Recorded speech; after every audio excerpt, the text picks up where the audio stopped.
Oke, halo Nutrifooders. Eh, Kali ini saya akan membawakan materi kolokium. Masih ada kaitannya dengan basic statistik dan analytics, yaitu statistika inferensial. Sebelumnya saya harapkan teman-teman sudah enroll ya di Nutriversity eh, terkait eh, materi basic statistik gitu ya. Nah, kali ini tentang statistika inferensi atau yang biasa disebut dengan uji hipotesis gitu ya. Secara definisi gitu ya, statistika inferensi itu apa sih? Yaitu adalah pengambilan keputusan berdasarkan uji hipotesis secara statistik. Nah, biasanya itu di Nutrifood gitu ya, yang paling sering digunakan nih ada 4 gitu ya. Ada beda dua proporsi, beda rata-rata gitu ya, baik satu sampel, dua sampel, atau tiga atau lebih gitu ya. Nah, ini langkah-langkahnya. Jadi kalau teman-teman dulu udah pernah dapat kuliah analisa data gitu ya, atau statistika dasar, ini langkah-langkahnya sama gitu ya, tidak akan pernah berubah juga gitu ya selamanya gitu. Jadi pertama-tama itu kita akan tentukan dulu tuh hipotesis 0 dan hipotesis tandingan, H0 dan H1. Nah, H0 itu adalah hipotesis yang mengandung unsur sama dengan.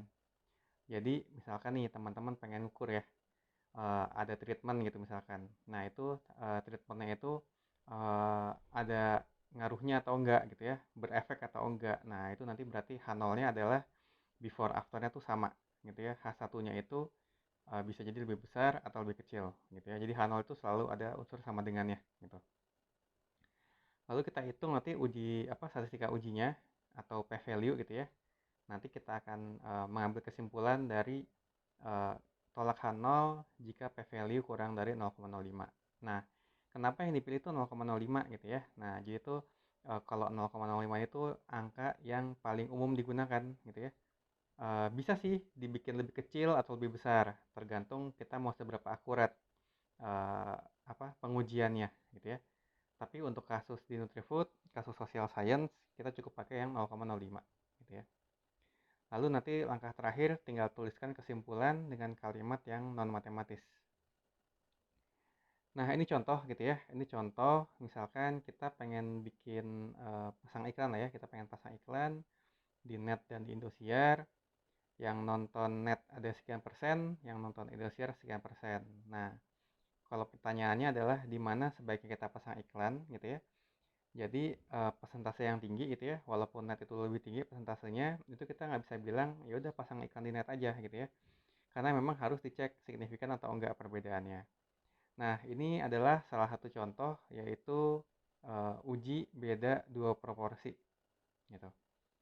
Nah, ini uji beda dua proporsi ini saya nggak tahu ya di Excel memungkinkan atau enggak, karena terakhir kali nyobain di Excel tuh nggak bisa gitu ya. Tidak bisa dilakukan dengan Excel, harus menggunakan tools statistik seperti SPSS atau Minitab gitu. Tapi sepertinya sih untuk online kalkulatornya banyak gitu ya. Teman-teman bisa cari atau nanti memang kalau ada yang membutuhkan ini nanti infoin aja ke coachnya gitu ya atau ke saya gitu ya. Karena kemarin saya udah pernah coba bikinin online kalkulatornya gitu ya. Jadi kalau memang memungkinkan dan membutuhkan ya silahkan aja nanti hubungi saya gitu ya. Nanti saya berikan aksesnya gitu. Nah, ini yang dibutuhkan untuk menghitung uji beda dua proporsi ini adalah bukan persentasenya, tapi real number-nya gitu ya. Ini contoh gitu ya. Jadi tadi gitu ya, ada 447 orang dari 1000 orang responden misalkan yang nonton net. Yang nonton Indosiar ada 425 orang dari 1000 orang misalkan gitu ya. Nah, ini 1000-nya ini nggak harus sama nih, boleh gitu ya. Jadi misalkan yang satu tuh dari 1000, yang berikutnya misalkan dari 2000 atau dari 300 orang tuh boleh, nggak apa-apa. Nah, ini contohnya aja. Ini kalau uji dua proporsinya di run gitu ya. Dihitung menggunakan R, keluarnya seperti ini gitu ya. Ada p value-nya gitu ya. P value-nya 0,3437. Nah, ini kalau kita lihat p value-nya segini, karena dia lebih besar dari alfa, maka H0-nya tidak ditolak gitu ya. Bukan diterima ya, tapi tidak ditolak. Ya artinya ya kita bisa bilang bahwa baik yang nonton Indosiar atau yang nonton net itu tidak signifikan perbedaannya. Nah, lalu di statistika inferensi tadi ya ada juga yang namanya z-test sama t-test. Nah, gitu ya. Nah, ini tuh digunakan biasanya kalau kita ingin membandingkan rata-rata gitu ya dari satu atau dua atau lebih populasi gitu ya, satu atau dua populasi gitu. Nah, kita akan pakai z-test kalau kita tahu parameter-parameter yang ada di populasi gitu ya. Kalau kebalikannya kalau pakai pakai t-test gitu ya, t-test itu kita gunakan kalau kita nggak tahu nih parameter populasi. Oleh karena itu kita dekati dengan parameter dari sampel. Nah, ini kalau teman-teman perhatikan ya, ada kata-kata populasi dan sampel. Maksudnya apa? Kalau populasi itu keseluruhan target responden gitu ya. Nah, biasanya tuh sangat jarang kita mengetahui variansi atau parameter-parameter dari populasi. Biasanya tuh kita ngitung variansinya itu dari sampel aja gitu ya. Nah, oleh karena itu biasanya yang sering kita gunakan tuh yang t-test gitu ya. Kita pakai yang t-test. Nah, untuk t-test sendiri, nah ini ada beberapa jenis gitu ya. Ini yang paling umum digunakan, yaitu untuk dua data berpasangan dan untuk dua data independen. Kalau data berpasangan itu simpelnya misalkan teman-teman pengen ngukur gitu ya, setelah treatment gitu ya, ada nggak sih perbedaannya gitu. Ada nggak sih dampaknya atas perlakuan yang kita lakukan. Nah, ini yang diuji tuh uji rata-ratanya ya, di rata-rata before versus rata-rata after. Dan untuk pengujian dua data berpasangan ini, jumlah barisnya harus sama gitu ya, tidak boleh berbeda. Misalkan ada satu kelas nih isinya 40 orang siswa gitu ya. Saya kasih pretest, lalu saya lihat nilainya berapa gitu ya rata-ratanya. Lalu saya kasih materi pengajaran, setelah itu saya kasih post test.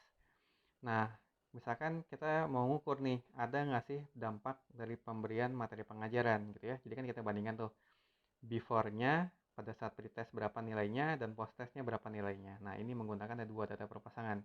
Dan 40 siswanya ini harus ada datanya semuanya gitu ya. Tidak boleh yang pretestnya 40, yang post testnya di 35. Nah, itu nggak boleh, itu harus sama. Lalu berikutnya untuk dua data independen. Nah, ini dua data independen ini bebas gitu ya. Eh, Tidak saling terkait. Misalkan kita pengen cek nih kelas A sama kelas B nilainya berbeda atau enggak gitu ya. Atau pelajaran fisika sama pelajaran biologi di kelas yang sama. Nah, itu boleh-boleh aja gitu ya, tidak ada kaitannya sama sekali. Dan kedua kelompok atau kedua data yang diuji ini boleh memiliki jumlah baris yang berbeda-beda. Boleh, nggak masalah. Nah, ini ada beberapa contoh aja kasus-kasus di kolokium yang melibatkan statistika inferensi gitu ya. Yang pertama gitu ya, misalkan gini, saya hendak membandingkan service level antara dua supplier. Misalkan ada supplier A sama supplier B, ini data box plotnya gitu ya, service levelnya. Nah, ini saya pengen membandingkan nih, kira-kira mana yang paling baik gitu ya service levelnya. Nah, ini kita bisa menggunakan t-test untuk data yang independen gitu ya. Lalu misalkan saya juga ingin membandingkan nih service level antar 3 supplier gitu ya, atau lebih, misalkan punya 4 supplier, 5 supplier, dan lain sebagainya gitu ya. Nah, ini kalau banyak gitu ya, nggak cuma dua, nah ini kita bisa menggunakan ANOVA gitu ya. Kita bisa menggunakan ANOVA di sini. Nah, tapi perlu diperhatikan gitu ya. Untuk ANOVA itu ada asumsinya, ada prasyaratnya gitu ya. Prasyaratnya itu adalah variansi antar 3 supplier ini harus sama. Jadi harus dicek dulu tuh.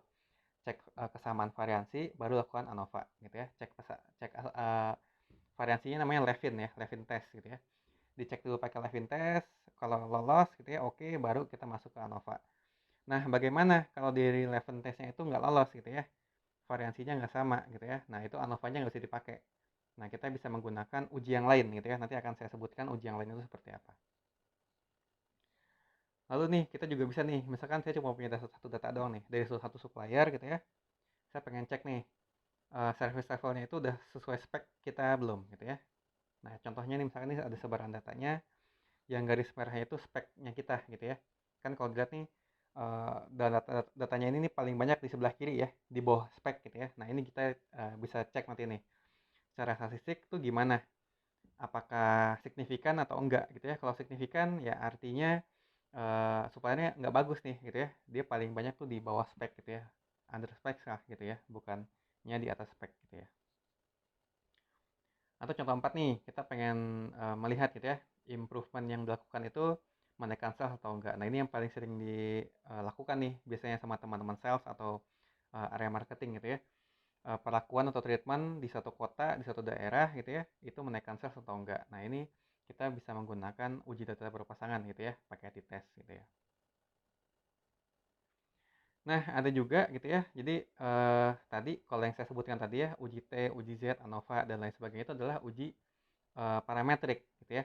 Uji parametrik yang selama ini kita biasa tuh pelajari lah di kuliah gitu ya atau dimanapun itu.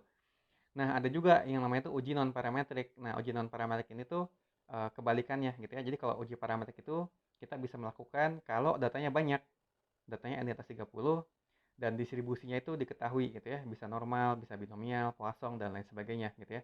Tapi bagaimana kalau sampel kita sedikit gitu ya? Misalkan saya pengen ngukur nih, setelah misalkan saya hanya punya 20 orang gitu ya. Terus saya bikin uji klinis nih. Setelah uji klinis saya pengen ngecek nih, kira-kira ada penurunan BMI nggak dari 20 orang itu. Nah, karena 20, nah itu kita nggak bisa tuh pakai t-test ya. Jadi harus menggunakan uji non parametrik gitu ya. Jadi kalau n yang di bawah 30 itu nggak bisa tuh pakai yang parametrik. Harus menggunakan yang non parametrik. Atau datanya bukan normal gitu ya. Nah, itu kita nggak bisa tuh pakai parametrik. Nah, oleh karena itu gimana gitu ya. Nah, ini ada padanannya. Jadi kalau di parametrik ada t-test gitu ya. Ada z-test, di non parametrik ada namanya Man Whitney U gitu ya. Ada juga nih tadi yang ANOVA gitu ya. Jadi tadi misalkan ANOVA gitu ya. Ternyata dia tidak lolos nih pada saat uji kesamaan variansinya gitu ya. Nah, itu kalau nggak lolos, kita jangan pakai ANOVA gitu. Kita bisa menggunakan uji non parametrik padanannya, yaitu Kruskal-Wallis gitu ya. Nah, terkait ini nanti teman-teman saya nggak akan terlalu dalam di sini gitu ya. Ini sebagai pengetahuan saja. Saat nanti di perjalanan proyeknya terus menemukan masalah terkait data gitu ya, nanti tinggal feel free aja bisa tanya ke coachnya atau bisa langsung tanya ke saya aja gitu ya. Mungkin sekian dari saya. Oh iya, nanti beberapa contoh tentang uji hipotesis itu ada di blog saya gitu ya. Nanti tinggal lihat-lihat aja gitu ya. Kasus-kasus yang supplier tadi itu ada di sana gitu ya. Oke, sekian dari saya. Kalau ada pertanyaan nanti kita ketemu lagi di kelasnya ya, di sesi kelasnya. Feel free aja kalau mau diskusi di sana. Uh, Mungkin semoga proyeknya lancar-lancar gitu ya. Oke, sekian dari saya. Wassalamualaikum warahmatullahi wabarakatuh.